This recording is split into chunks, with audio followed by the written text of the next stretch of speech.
Apakah ada batasan lemak yang jadi ke badan kita dalam sehari?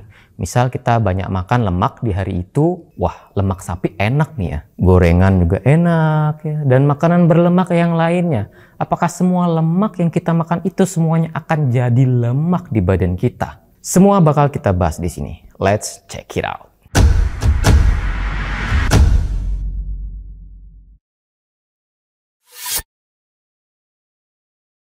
Sebelum lanjut, wah jangan lupa ya, subscribe-nya dulu dong. Tuh tombolnya ada di bawah. Tinggal klik dan nyalakan loncengnya. Oke, kita lanjut ke studi penelitian. Nah, penelitian yang satu ini itu ngasih subjeknya surplus kalori sampai 1400 kalori dalam sehari. Dan itu dalam 2 minggu kelebihan kalorinya. Dan dalam 2 minggu kelebihan kalori, subjek mendapatkan sekitar 1,3 kilo lemak. Berarti sekitar 90 gram lemak dalam sehari yang nyempil kalau kita rata-ratakan. Sebagian besar dari kita yang penyuka diet dan olahraga mungkin makan berlebihan itu cukup 1-2 hari udah cukup.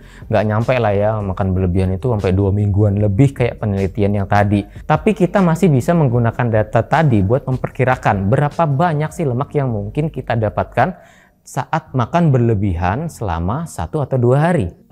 Tunggu dulu. Itu penelitiannya agak lama sih ya. Tahun 1995.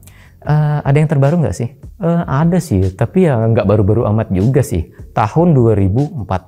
Subjek dikasih tugas buat surplus kalori 40% dari total kalori harian. Dan itu di kisaran 1200 sampai 1500 kalori ya surplusnya. Dan itu mereka lakukan selama 8 minggu. Wah, 2 bulan coy. Dan hasilnya mereka dapat sekitar 4 kilo lemak dalam 2 bulan itu. Berarti sebulan dapat 2 kiloan lemak deh ya. Berarti kalau sehari itu dapat sekitar 70 gram lemak. 70 gram, nggak nyampe 100. Ya nggak jauh-jauh beda dari penelitian yang pertama tadi. Nah, dari penelitian tadi, lemak tubuh bakal terakumulasi sekitar 2 kiloan dalam sebulan. Kalau kalian makan dengan kalori surplus kayak yang tadi. Jadi kalau kalian yang udah makan banyak sampai sebulan dan ternyata timbangan naik 4 kilo, maka selebihnya itu bisa air, bisa daging, dan juga bisa ampas. Terus gimana kalau gua pakai program cheat meal di diet gua? Itu kan banyak tuh ya yang pakai program itu. Beberapa hari diet teratur, sehari cheat meal, atau makan bebas, atau makan kenyang lah pokoknya. Nah itu gimana? Cuma 1 hari doang kok, apakah tetap ngaruh ke penaikan lemak? Ada studi penelitian yang menyinggung soal ini. Dikumpulinlah orang-orang yang berbadan sehat dan aktif berolahraga. Dan dikasih tugas makan dengan surplus 78% dari total kalori hariannya. Tapi ini hanya dalam sehari loh. Kalorinya jadi 6 ribuan lebih loh kalori. Dan mereka itu dikasih tugas buat makan makanan yang tinggi lemak dalam sehari itu. Dan hasilnya rata-rata orang yang dikasih tugas tadi itu dapat kenaikan sekitar 800 gram berat badan. Tunggu dulu. Itu 800 gram tadi berat badan ya, bukan lemak. Kalau berat badan berarti nggak cuman lemak ya yang didapat, tapi air, ampas, dan lain-lain yang kayak gue bilang tadi. Kalau kita berkaca dari hasilnya tadi, sebenarnya nggak ngaruh ya naik nggak sampai sekilo. Makanya para mukbangers itu yang sering kita tonton itu, makan banyak kok badannya kayak gitu-gitu aja, ya mereka pakai program. Tapi ya ada juga yang nampak overweight ya. Jadi masih aman ya makan berlebihan hanya dalam 1 hari. Asal lewat dari itu langsung back on track lagi.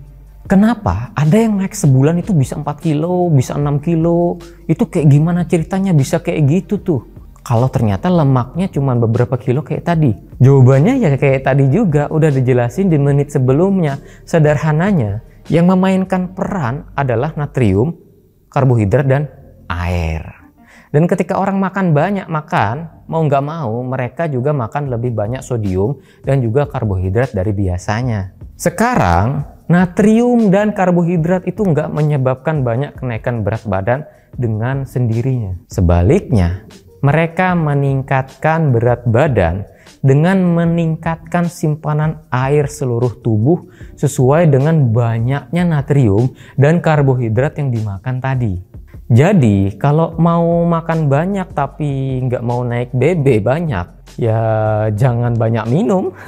Minumnya dikit-dikit aja kayak orang mau kontes ya. Sanggup nggak? Menikmati nggak? Nah, bentar lagi kan libur panjang nih ya, libur lebaran nih.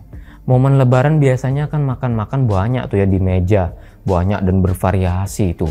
Nggak mungkin kan nggak tergoda? Gimana nih tipsnya biar tetap bisa menjaga makan? Pertanyaannya kurang tepat. Kalau mau liburan, ya harus menikmati dong. Masa liburan malah tersiksa? Jadi lebih tepatnya gimana nih tipsnya pas saat liburan tetap bisa makan enak, tapi tetap bisa terkontrol? Jawabannya adalah, ya nikmati liburan. Nikmati makanannya. Nggak perlu, jangan makan ini, jangan makan itu. Nggak perlu. Nikmati. Cukup dinikmati. Gua bilang dinikmati. Makan kue nastar sebiji, 2 biji itu termasuk menikmati. Kalau sampai setoples habis itu bukan menikmati lagi, itu lupa diri namanya. Tapi tetap prioritaskan makanan padat nutrisi. Padat nutrisi berarti protein di situ terpenuhi, karbo juga terpenuhi, lemak terpenuhi, dan vitamin dan mineral juga terpenuhi. Jadi mau sebrutal apapun kalian mau makan, tetap prioritaskan protein harus terpenuhi dulu. Protein itu ngebantu kalian bikin kenyang lebih lama. Lu kekenyangan, nafsu makan, lu mau makan ini dan itu juga bakal berkurang. Plus satu lagi, lu banyak makan, jangan lupa harus banyak gerak. Naikin aktivitas hariannya. Jangan udah banyak makan, rebahan mulu kerjaannya. Nyuci motor kek, nyapu kek, ngepel, benerin atap rumah, servis AC, kulkas, sedot WC, dan lain-lain. Yang penting ada gerak lah. Buat kalian yang udah terbiasa dietnya dan ketemu liburan, ya nikmati. Nikmati momennya, nikmati makanannya, apapun itu. Yang namanya liburan itu pasti berjangka waktu. Gak mungkin sebulan kalian liburan, itu libur apa? Ya biasanya sehari, 2 hari, paling mentok seminggu. Kalau jangka waktu liburnya segitu, itu masih aman.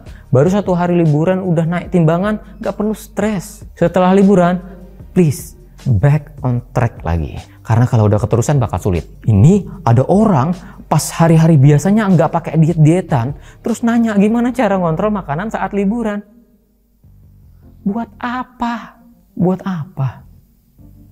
Dan terlepas dari studi penelitian soal berapa banyaknya lemak yang nyempil di badan kita, semua balik lagi ke badan masing-masing. Karena belum tentu lemak yang nyempil itu di kisaran kayak studi tadi, bisa jadi lebih tinggi dan juga bisa jadi lebih rendah. Banyak faktor yang mempengaruhinya, tapi semua mengarah ke gaya hidup masing-masing. Lu makan surplus nggak ngotak, tapi aktivitas harian lu cuma rebahan, nggak banyak gerak, olahraga males, ya bakal bisa lebih banyak akumulasi yang tersimpan. Oke, segitu dulu infonya. Kurang lebihnya mohon dimaafkan. Selamat menikmati liburan. Buat yang mudik semoga selamat di perjalanan sampai ke tujuan. Dan selamat Hari Raya Idul Fitri. Mohon maaf lahir dan batin. Sampai jumpa di video berikutnya.